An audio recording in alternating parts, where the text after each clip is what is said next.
ধ্যাত, একটা ফটো ভালো আসছে না। এক্সকিউজ মি, হ্যাঁ বলুন। আমাদের কয়েকটা ফ্যামিলি ফটো তুলে দিতে পারবেন? হ্যাঁ অবশ্যই, দিন ফোনটা।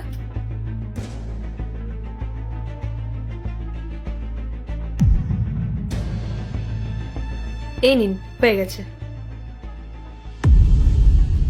কেমন হয়েছে ছবিগুলো? পছন্দ হয়েছে তো? বিউটিফুল, খুব সুন্দর লাগছে। তাই? তাহলে আপনিও কি আমার কয়েকটা ছবি তুলে দেবেন? হ্যাঁ হ্যাঁ, নিশ্চয়ই, দিন না।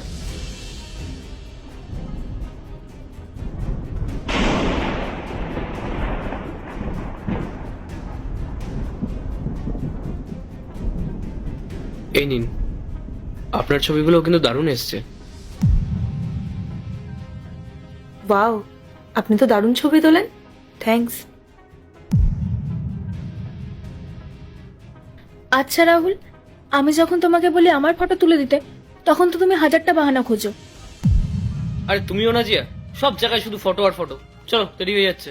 রাহুল, একবার দেখাও না ছবিগুলো কেমন এসেছে। আরে দেখার কি আছে? আরে তাড়াহুড়ো করে ছবিগুলো তুললো, একটা ছবিও ভালো আসেনি, আমি ডিলিট করে দিয়েছি। ঝাপসা এসছে। তাই নাকি? তুমি যে মেয়েটাকে বললে ছবিগুলো খুব সুন্দর হয়েছে, আর তখন তো হাসি মুখে বিউটিফুলও বললে। জিয়া, তুমিও না মাঝে মাঝে বাচ্চাদের মতন করে কথা বলো। একটা অপরিচিত মহিলা আমাদের ছবি তুলে দিয়ে গেল, আমি ওনার মুখের উপর এই কথাগুলো বলতে পারবো যে ছবিগুলো ভালো আসেনি? আরে ভদ্রতা বলেও তো একটা ব্যাপার আছে নাকি? চলো এখন। এই নাও, এই ওষুধটা খেয়ে নাও, তোমার একটু ভালো লাগবে। হ্যাঁ।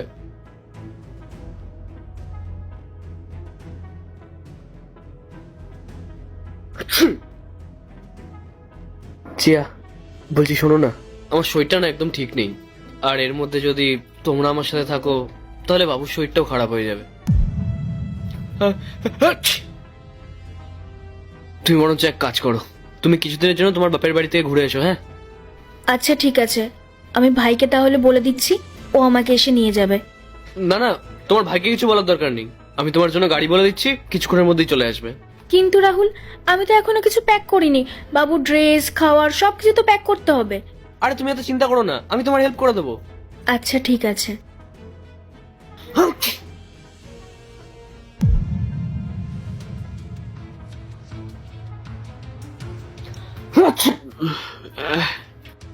সাবধানে যেও। আর হ্যাঁ, কিছুদিন পর আমি গিয়ে তোমাকে নিয়ে আসবো। তুমি আর দেরি করো না, যাও, বাইরে গাড়ি দাঁড়িয়ে আছে।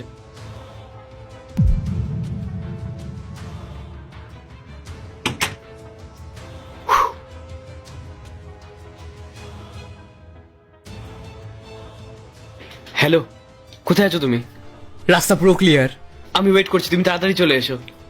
হ্যাঁ,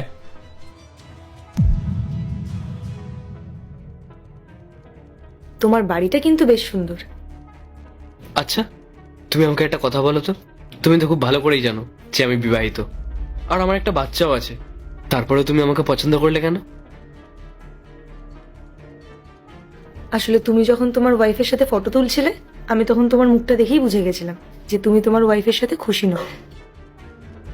আর তাছাড়াও বিয়ের পর প্রত্যেকটা ছেলের ওপর অনেক দায়িত্ব চলে আসে। আর সত্যি কথা বলতে, আমি ম্যাচিওর ছেলেদেরকে খুব পছন্দ করি।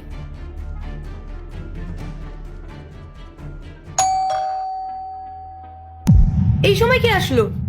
রিল্যাক্স, ফুড ডেলিভারি বয় হবে। বেকার বেকার তুমি চাপ নিচ্ছ, রিল্যাক্স থাকো। রাহুল, চেয়ার গলা না, আমার ওয়াইফ চলে এসছে। এখন আমি কি করি? কি করবো আমি এখন? এই, তুমি একটা কাজ করো, তুমি তাড়াতাড়ি কোথাও একটা লুকিয়ে পড়ো। কোথায় লুকাবো আমি? আর যেখানে ইচ্ছে সেখানে লুকাও, কিন্তু তাড়াতাড়ি লুকাও। কিন্তু কোথায় লুকাবো আমি তো কিছুই চিনি না। তুমি এক কাজ করো, তুমি সোফার পেছনে লুকিয়ে পড়ো। তাড়াতাড়ি যাও, তাড়াতাড়ি যাও, তাড়াতাড়ি লুকাও।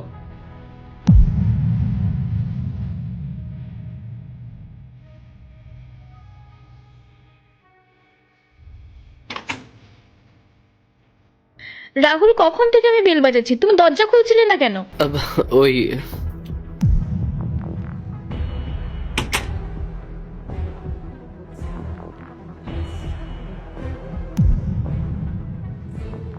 রাহুল, বাড়িতে কি কেউ এসেছিল? কই, না তো। তাহলে এখানে দুটো গ্লাস কি করছে? আসলে একটার মধ্যে পোকা পড়ে গেছিল তো ওই জন্য আমি আরেকটা নিয়ে এসেছিলাম। রাহুল, তোমার শরীর এমনিতেই ভালো না, তার মধ্যে তুমি এসব করছো? আরে বাদ দাও এসব। আচ্ছা আমাকে একটা কথা বলো তো, তুমি চলে আসলে কেন? আরে দেখো না, বাবু দুধের বোতলটা নিয়ে যেতে একদমই ভুলে গেছিলাম, সেটাই নিতে আসলাম। আমি নিয়ে আসি।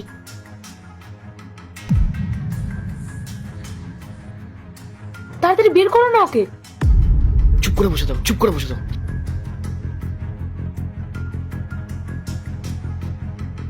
কি ব্যাপার রাহুল, কারোর আওয়াজ পেলাম মনে হলো?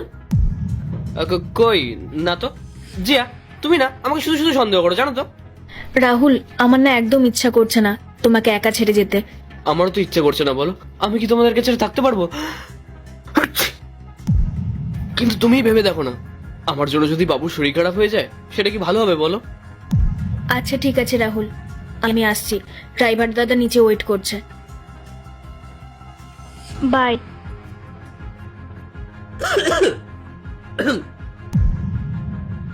ঠিক আছে তাহলে আসলাম আমি। খুব বাচ্চা বেঁচে গেছি। বাহ রাহুল বাহ, তার মানে আমার সন্দেহটাই ঠিক ছিল। কে ও? কালকে আমাদের ফটো তুলে দিয়েছিল সে না? কিন্তু আমাদের বাড়িতে কি করছে? এখন আমি বুঝতে পারলাম, আসলে কালকে তোমাদের ফটো তোলার বাহানায় নিজেদের নাম্বারটা এক্সচেঞ্জ করছিলে। সেই কারণেই তুমি আমাকে বাপের বাড়ি যাওয়ার জন্য বারবার ফোর্স করছিলে। আর তোমার শরীর খারাপটা না সব নাটক ছিল। জিয়া তুমি একবার আমার কথাটা শোনো, তুমি আমাকে ভুল ভাবছো। রাহুল, তোমার ছোট একটা বাচ্চা আছে, তুমি একবারও ওর কথা ভাবলে না এসব করার আগে? তোমার কি লজ্জাবোধ বলতে কিচ্ছু নেই? নিজের ওয়াইফ থাকাকালীন অন্য একটা মেয়েকে বাড়িতে নিয়ে এসেছো। তোমার চরিত্র না আমি অনেক আগে থেকেই জানতাম, কিন্তু তোমার চরিত্র আজও শুধরালো না। তোমার বাড়িতে একটা বউ আছে, বাচ্চা আছে, আর তুমি একটা অন্য নারীকে বাড়িতে নিয়ে এসেছো। তোমার মতো লোকের সাথে না আমার আর থাকা সম্ভব নয়। আমি যাচ্ছি। জিয়া কোথায় যাচ্ছ জিয়া? আমার মা বাবার কাছে, সারা জীবনের জন্য। কেননা তোমার কাছে আমি আর আমার বাবু থাকতে পারবো না।